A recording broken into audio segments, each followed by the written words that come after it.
Swap Supply. Today we are back in the underground garage, this time with another project, our 2007 Silverado. Now we've been showing bits and pieces of this build, including one of our legacy 416 engines. Now this is a LS based motor. I know we do a lot of Gen 5 stuff, but what a lot of you guys don't know is that we still do LS stuff. We tend to stay away from the junkyard motors and the pullouts because they have high mileage and they're older and we just can't warranty them. But we do offer new motors like our 416 crate engines. We have a 416, 427, and a 454. Now this truck started its life as a V6, and when the motor started ticking, we decided to pull it out, and we were originally just going to throw a 6.0 or a L92 in there, but with our offerings, we figured it'd be a good time to throw in one of our crate engines. So we're going to be using one of our legacy 416s, backed by a 4L80 transmission, and we're also going to be throwing a pair of twin Garret G30 900 turbos. Now before we get into all that, let's go ahead and show you what you need to convert your V6 Silverado into a V8. All right guys, so here's our 2007 Silverado. It's actually a one owner truck. It's got about 260,000 miles on it, but these trucks have become so much more popular that we just decided to do a little bit more to it. And so the first thing you're going to want to do is you're going to want to swap those they're called motor mount brackets or chassis mounts.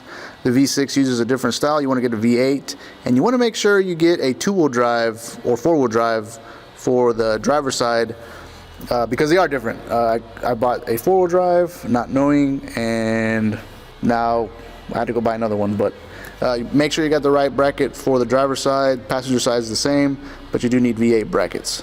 All right, and here's the V6 we pulled out of there. You can see how gunked up it is on the inside. It lasted a while, so can't be mad at it.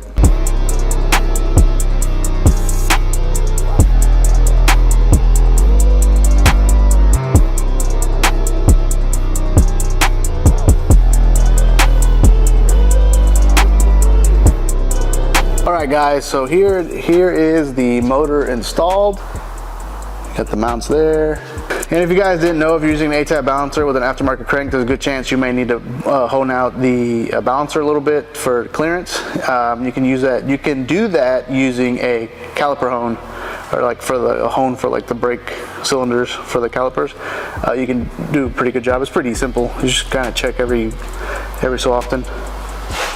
We still need to run the hard lines for the steam ports, then the hard lines for the oil feed to the turbos.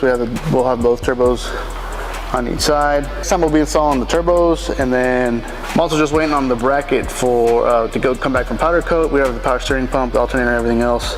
So once we get that bracket back, we'll start putting this motor back together, and then we'll start running all our lines and stuff.